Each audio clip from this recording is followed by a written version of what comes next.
오늘은 우리가 계속해서 갈라디아 2장 말씀을 함께 나누고자 합니다. 오늘 본문은 크게 세 가지로 나누어져 있습니다. 첫 번째 부분은 갈라디아서 2장 1절부터 10절까지인데요. 바울이 14년 만에 바나바와 디도를 데리고 예루살렘을 방문하는 내용입니다. 갈라디아서 2장 1절 14년 후에 내가 바나바와 함께 디도를 데리고 다시 예루살렘에 올라갔나니 계시를 따라 올라가 내가 이방 가운데서 전파하는 복음을 그들에게 제시하되 유력한 자들에게 사사로이 한 것은 내가 다름질하는 것이나 다름질한 것이 헛되지 않게 하려 함이라. 바울이 여기에서 예루살렘을 방문한 목적을 이야기하고 있습니다. 바울은 자기가 지금까지 이방인들에게 전한 이 복음이 헛수고한 것이 아니라는 것을 예루살렘의 중요한 지도자들, 사도들에게 증명하기 위해서 왔다라고 이야기하고 있습니다. 자, 그런데 바울이 예루살렘에 갈 때 이 바나바뿐만 아니라 디도까지 데려간 이유를 계속해서 3절에 이야기하고 있습니다. 그러나 함께 있는 헬라인 디도까지도 억지로 할례를 받게 하지 아니하였으니 이는 가만히 들어온 거짓 형제들 때문이라. 그들이 가만히 들어온 것은 그리스도 예수 안에서 우리가 가진 자유를 엿보고 우리를 종으로 삼고자 함이로되. 갈라디아 교회 안에서 이방인 헬라인인 디도에게 지금 바울은 거짓 형제들이라고 말하잖아요. 유대주의자들이 할례를 강요합니다.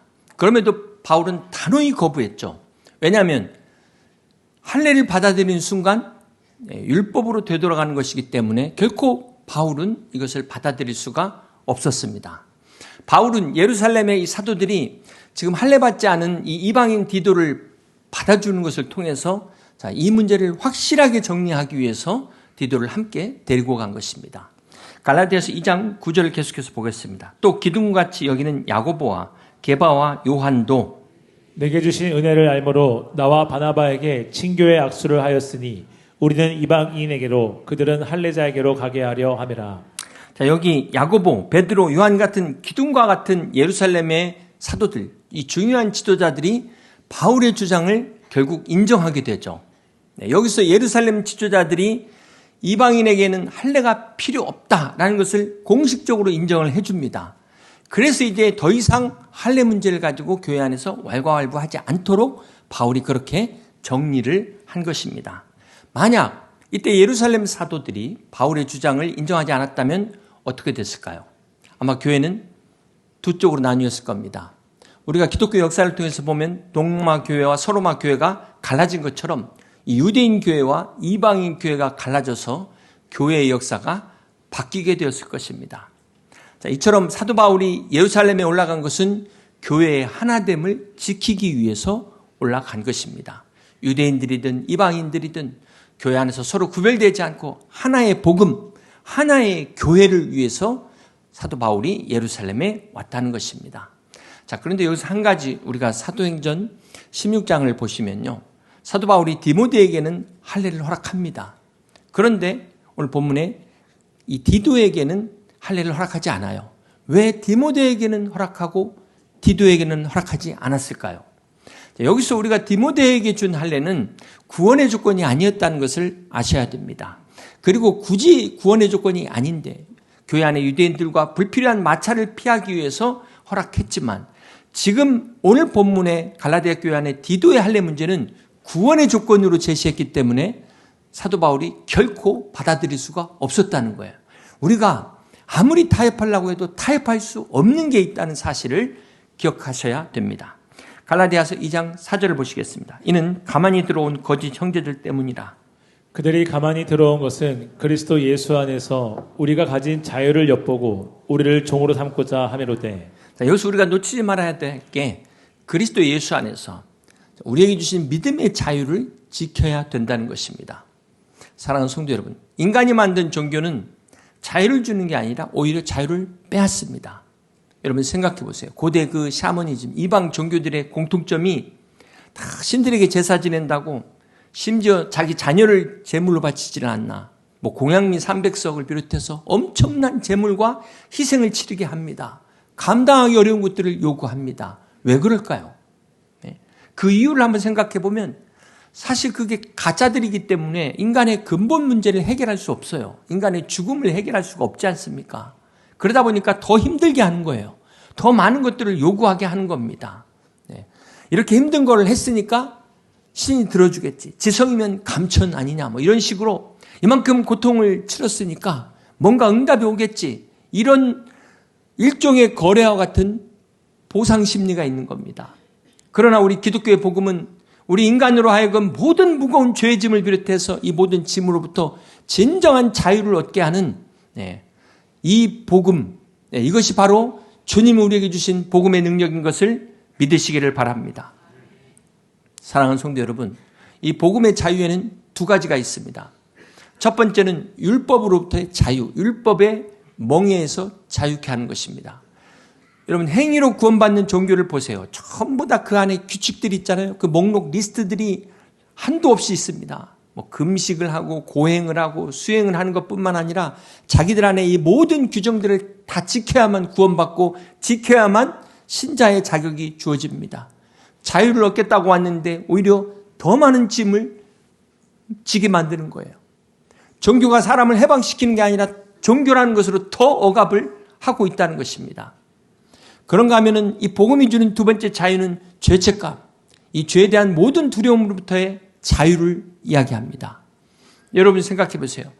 만약 내 행실로 구원을 받는다면 우리가 죄를 지을 때마다 어떨까요? 네. 나는 틀렸다. 과연 내가 구원받을 수 있을까? 끝없는 불안과 두려움에 빠지지 않겠습니까? 이 죄책감의 악순환에 빠지게 된다는 거예요. 이사할 때마다 손 없는 날 따지는 사람들, 이사조차 마음대로 못 가잖아요. 그런데 복음 안에서 자유함을 누리는 우리는 어떻습니까? 일부러 손 없는 날 찾아가지고 우리는 손 있는 날 찾아가지고 더 싼 비용으로 이사를 가잖아요. 남들 이사 안 갈 때 이사 가는 이 자유함. 못 박는 것조차도 부정탄다고 눈치 보면서 사는 사람들이 있는데 우리는 그냥 맘대로 박잖아요. 맘대로. 못이 없어서 못 박는 거지. 신경 쓸 필요가 없잖아요. 쓸데없는데 신경 쓸 필요가 없는 거예요. 이게 진정한 자유함이라는 거예요. 자유가 없는 율법의 삶은 기쁨이 아닙니다. 평안할 수가 없습니다. 두려움과 억압 가운데 살 수밖에 없다는 거예요. 노예로 살 수밖에 없다는 것입니다. 고린도전서 9장 19절 말씀입니다. 내가 모든 사람에게서 자유로우나 스스로 모든 사람에게 종이 된 것은 더 많은 사람을 얻고자 함이라. 바울이 율법 아래 있는 자들에게는 율법 아래 있는 자들과 같이 되었고 율법이 없는 자들에게는 율법이 없는 자들과 같이 되었다. 이게 지킬 수도 있고 안 지킬 수도 있고 이랬다 저랬다 한다는 게 아니라 진정한 자유, 율법에 얽매이지 않는 복음의 자유를 이야기하고 있는 것입니다. 복음을 붙잡은 사람은 체면을 따지지 않아요. 전통과 관습 앞에서 자유롭습니다. 그런데 이 복음이 없는 사람은 다 이것들에 매이게 되는 거예요. 따지게 되고 종이 된다는 거예요. 노예가 된다는 것입니다. 그래서 고린도전서 10장 23절 말씀을 같이 한번 보시겠습니다. 모든 것이 가하나 모든 것이 유익한 것은 아니요. 모든 것이 가하나 모든 것이 덕을 세우는 것은 아니니 누구든지 자기의 유익을 구하지 말고 남의 유익을 구하라. 그렇습니다. 우리 믿는 성도들은 복음 안에서 모든 것이 가한, 뭐든 할 수 있는 진정한 자유가 있음을 믿으시기를 바랍니다. 그러나 내가 할 수 있다고 해서 다 하는 게 아니라는 거예요. 우리의 자유보다도 더 중요한 게 뭡니까? 다른 형제의 유익을 구하라는 겁니다. 내 권리보다 더 중요한 게 뭡니까? 우리 공동체의 덕을 세우는 것이 우선돼야 된다는 것입니다. 이것이 복음 안에서의 진정한 자유라는 겁니다. 자유를 받았지만 이 자유마저 기꺼이 내려놓을 수 있는 자유, 이게 복음의 자유라는 것입니다. 고린도전서 10장 31절입니다. 그런즉 너희가 먹든지 마시든지 무엇을 하든지 다 하나님의 영광을 위하여 하라. 여러분, 율법은 하라, 그러면 살리라 라고 이야기하지만 복음은 살았으니까 가서 행해라, 살아라, 이렇게 말씀하고 있는 거예요. 복음은 의무가 아닌 감사로 하라는 것입니다. 복음은 두려움이 아닌 사랑으로 행하라는 것입니다. 복음은 억지가 아닌 자유함으로 살라고 말씀합니다. 그러므로 우리가 뭘 먹을까, 무엇을 마실까 염려하지 마시고 무엇을 먹든지 마시든지 하나님의 영광을 위해서 사는 저와 여러분 다 되시기를 주님의 이름으로 축복합니다. 두 번째 내용은 갈라디아서 2장 11절부터인데요. 예루살렘에서 안디옥으로 장면이 바뀌게 됩니다. 우리 11절 같이 한번 보시겠습니다. 게바가 안디옥에 이르렀을 때에 책망받을 일이 있기로 내가 그를 대변하여 책망하였노라. 여기서 게바는 누굴까요? 네. 바로 베드로입니다. 네. 그런데 이 베드로를 바울이 책망했다고 이야기합니다. 여러분, 바울은 한때 교회를 핍박했던 사람이죠. 그리고 그 스스로도 나는 사도들 중에 가장 지극히 작은 자다 이렇게 이야기했어요. 베드로는 누굽니까?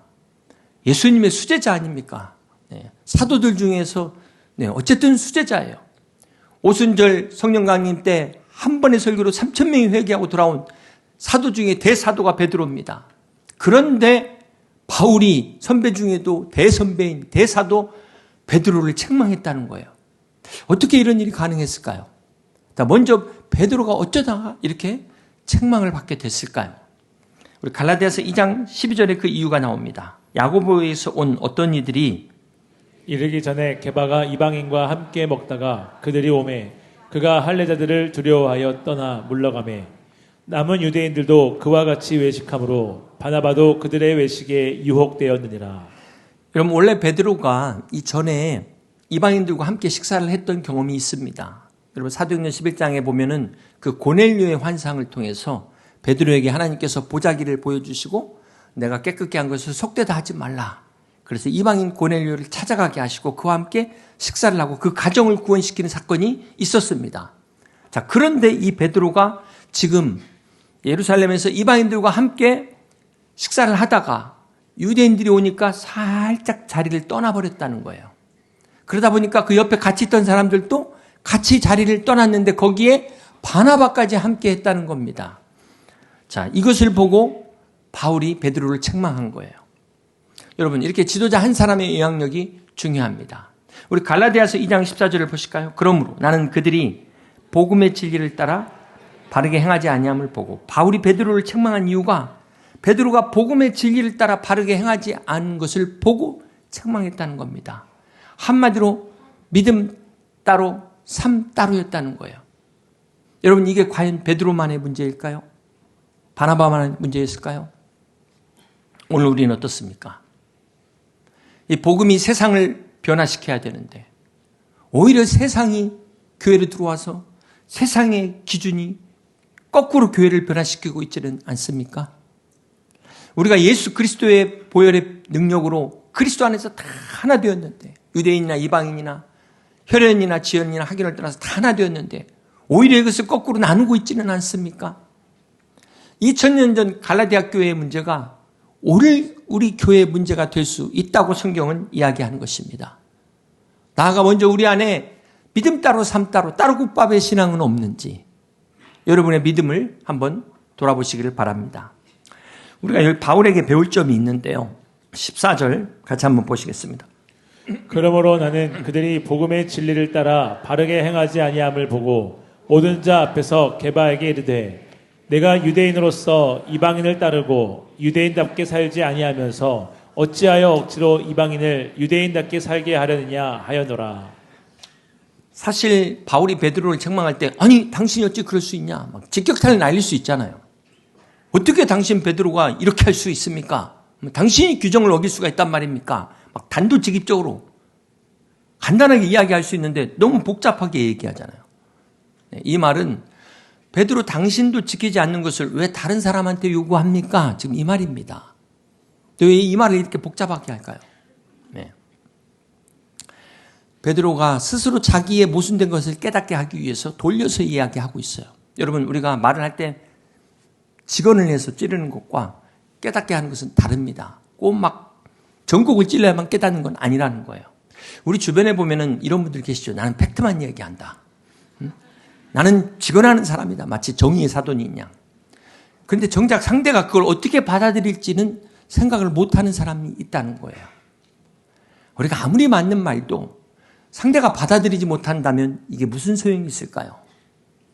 진짜 성숙한 사람은 내가 할 말을 다 하는 게 아니라는 겁니다. 입이 있다고 해서 말을 다 하는 게 아니라는 거예요. 그렇다고 해서 또 뒤에서 얘기하는 것도 아니고 할 말은 해야 되지만 상대가 받아들일 수 있도록 그 감정까지 배려할 수 있는 것이 성숙한 신앙입니다. 그게 믿음의 척도라는 거예요. 야고보서 3장 6절의 말씀을 보시겠습니다. 혀는 곧 불이요 불의의 세계라. 혀는 우리 지체 중에서 온 몸을 더럽히고 삶의 수레바퀴를 불사르나니 그 사르는 것이 지옥불에서 나느니라. 여러분, 성냥개비 하나의 불이, 아니 스파크가 숲 전체를 태우듯이 우리의 이 작은 말 한마디가 한 가정을 무너뜨릴 수 있습니다. 한 교회를 분열시킬 수 있어요. 한 사람의 인생을 통째로 불태워버릴 수 있다는 사실을 명심하시기를 바랍니다. 부부의 문제도 마찬가지예요. 다 이 말 한마디가 사람을 살리기도 하고 죽이기도 합니다. 쓰레기를 좀 버리라고 했더니 이거 왜 안 버렸어? 양말 왜 뒤집어 놨어? 네. 이 왜라는 단어를 사용하게 되면은 듣는 상대방은 어떤 느낌을 가질까요? 막 나를 질책하는구나 이런 느낌을 받게 됩니다. 이 왜가 남한테 돌리면 원망이 되는데 나한테 돌리면 이 왜가 뭐가 될까요? 성찰이 됩니다. 반성이 됩니다. 그래서 우리가 일반적으로 훈계할 때 너 왜 그랬니? 너 왜 안 했어? 이렇게 추궁을 하게 되면 상대방이 죄책감을 갖게 되고 주눅이 들게 되는 겁니다. 네. 그렇기 때문에 바울처럼 추궁하는 대화가 아니라 바울이 어떤 대화법을 썼어요? 하나님이 당신에게 베푼 은혜를 생각해봐라. 그러면 당신이 어떻게 행동해야 될 것인가? 그런 식으로 바울이 대화를 한 거예요. 이게 바울의 대화법입니다. 사랑하는 성도 여러분, 사람을 변화시키는 것은 정죄나 죄책감이 아닙니다. 비판이 아닙니다. 복음의 능력이라는 것을 기억하시고 먼저 우리의 언어가 바뀌시기를 주님의 이름으로 축복합니다. 마지막 세 번째는 바울이 복음의 핵심을 선포하는 내용입니다. 우리 갈라디아서 2장 19절을 함께 같이 읽겠습니다. 내가 율법으로 말미암아 율법에 대하여 죽었나니 이는 하나님에 대하여 살려 함이라. 우리가 예수를 믿기 전에는 죄가 우리 삶의 주인이었어요. 그래서 우리가 아무리 죄를 짓지 않으려고 해도 죄가 시키는 대로 살 수밖에 없었습니다. 그런데 우리가 예수를 믿었다고 해서 이 죄 자체가 완전히 사라진 게 아니라는 겁니다. 여전히 죄의 소욕이 우리 안에 있어요. 그래서 가인에게 너는 죄의 소욕을 다스리라고 말씀한 것 아니겠습니까? 그래서 이 죄의 소욕 때문에 우리가 유혹을 받기도 하고 실수할 수도 있는 겁니다. 그런데 달라진 게 있죠? 분명히 달라진 건 우리가 예수 그리스도를 믿는 이상 더 이상 이 죄가 우리의 주인이 아니라는 사실을 믿으시기를 바랍니다. 그렇습니다. 죄가 유혹한다 할지라도 더 이상 이 죄는 우리의 주인이 될 수 없습니다. 여러분, 우리가 예수 믿고 나서도 옛날 주인이 그리워갖고 찾아올 수는 있잖아요.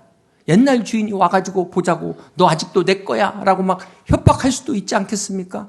유혹할 수도 있지 않겠습니까? 그때마다 내가 왜 이럴까 하면서 무너질 필요가 없다는 겁니다. 쫓겨난 자가 와서 문을 두드리는 건데 거기다 어떻게 해야 될까요? 담대하게 선포하라는 거예요. 어떻게 선포합니까? 이렇게 선포하는 것입니다. 내가 그리스도와 함께 십자가에 못 박혔나니 그런즉 이제는 내가 산 것이 아니요 오직 내 안에 그리스도께서 사시는 것이라. 함께 있습니다.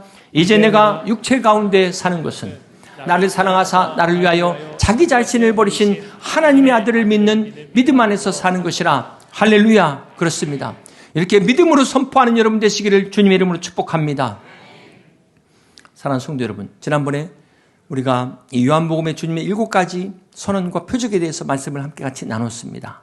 그 주님의 I am 선언 중에 마지막 7번째 선언을 기억하십니까? 요한복음 15장 5절에 나는 포도나무요 너희는 가지라. 그가 내 안에 내가 그 안에 거하면 사람이 열매를 많이 맺나니 나를 떠나서 너희가 아무것도 할 수 없음이라. 이 말씀이 오늘 바울이 갈라디아서 2장 20절에 고백한 이 말씀과 사실은 같은 맥락이라는 겁니다. 같은 말씀이라는 것입니다. 그렇습니다. 사랑하는 성도 여러분, 오늘 많은 기독교인들의 문제가 뭘까요? 주님과 함께 십자가에 못 박혔다고 말로만 하고 못 박히지 않은 게 문제예요. 내 안에 그리스도가 산다고 말하지만 실상은 내가 살고 있는 게 문제라는 것입니다. 많은 사람들이 기도하면서도 왜 주님 내 인생 역사하지 않습니까? 왜 내 문제, 내 기도에 응답하지 않습니까? 그렇게 이야기하지만 여러분 잘 생각해 보세요. 주님이 역사하지 않는 게 아니라 못하시는 겁니다. 주님은 인격적이신 분이에요. 우리가 주님을 영접하고 초대하지 않는데 강압적으로 우리 마음의 문을 부시고 들어오는 분이 아니라는 것입니다. 여러분 요한복음 2장의 가나 혼인잔치를 보세요. 예수님이 그 자리에 계셨습니다. 그런데도 포도주가 떨어졌습니다. 왜 그럴까요? 물론 그럴 수 있죠. 중요한 것은 그 자리에 주님이 손님으로 계셨다는 거예요. 손님은 아무리 능력이 있어도 주인 행세를 행할 수가 없습니다. 그런데 마리아가 하인들을 불러다가 이제부터 무엇이든지 예수님이 시키는 대로 하라. 그 순간부터 바로 예수님이 주인이 됐어요. 이렇게 주님이 하라는 대로 물의 항아리를 9가지 채우고 그 물을 떠다가 연회당에 갖다 주자 물이 변하여 포도주가 되는 이러한 기적이 일어난 것을 믿으시기를 바랍니다. 사랑하는 성도 여러분, 우리 예수님은 주님이라고 고백하십니까? 네. 주님을 나의 주인이라고 믿으십니까? 우리가 입으로는 주님이라고 고백하면서도 실제로는 주님을 손님 대접하고 있지는 않냐는 거예요. 손님은 내가 초대해야만 오고 내가 필요할 때만 부르고 필요 없으면 돌려보낼 수 있는 게 바로 손님입니다. 그러나 주인은 다릅니다. 주인은 내가 허락하지 않아도 언제든지 올 수 있는 것이 주인입니다. 주인은 내가 원하지 않아도 언제든지 명할 수 있는 것이 주인입니다. 우리 삶의 모든 방의 열쇠를 가지신 분이 바로 주인입니다. 그렇다면 오늘 예수님은 여러분의 주인이십니까? 손님이십니까? 한번 여러분의 믿음을 돌아보시길 바랍니다. 오늘 주님이 내 안에 손님의 자리로 계신다면 여러분 주인의 자리로, 주님의 자리로 옮겨드리시기를 바랍니다. 이 자리 바꿈의 시작이 믿음의 시작이에요. 이 자리 바꿈이 일어나는 곳에 믿음의 역사가 시작되는 것입니다. 사랑하는 성도 여러분, 많은 성도들이 나는 죽고 예수로 사는 것을 불편해합니다. 네, 싫어합니다. 힘들어합니다. 핵심은 죽는 데 있는 것이 아니라 예수로 사는 데 있어요. 우리는 무소유가 핵심이 아니라 예수로 충만하기 위해서 나를 비우고 내가 죽는 것입니다. 예수로 살기 위해서 내가 기꺼이 죽는 것입니다. 이것이 바로 복음입니다. 요즘 금값이 계속해서 고공행진을 하고 있습니다.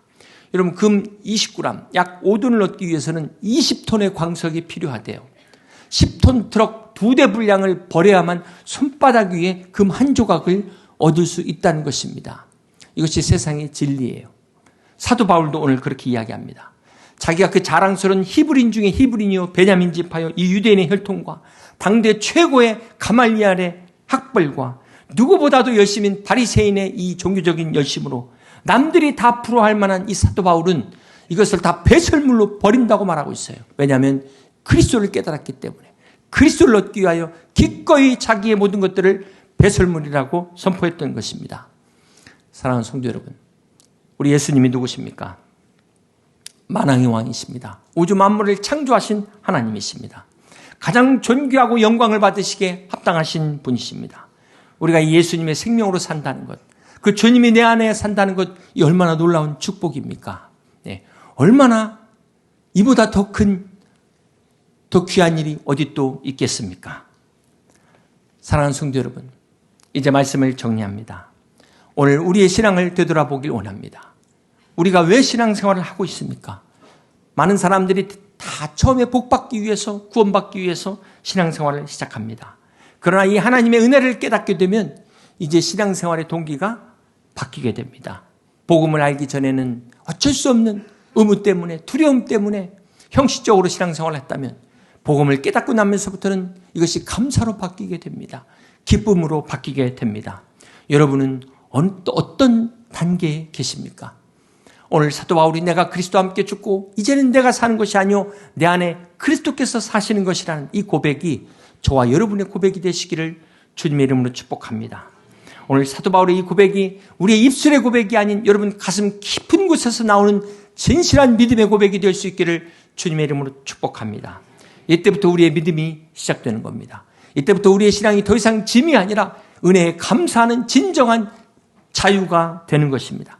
더 이상 섬김이 의무가 아닌 기쁨이 되는 것입니다. 전도가 부담이 아닌 나눔이 되는 것입니다. 이 놀라운 복음의 은혜가 흘러넘쳐 세상의 복음의 소망을 전하는 복된 여러분의 삶이 되시기를 주님의 이름으로 간절히 축원합니다.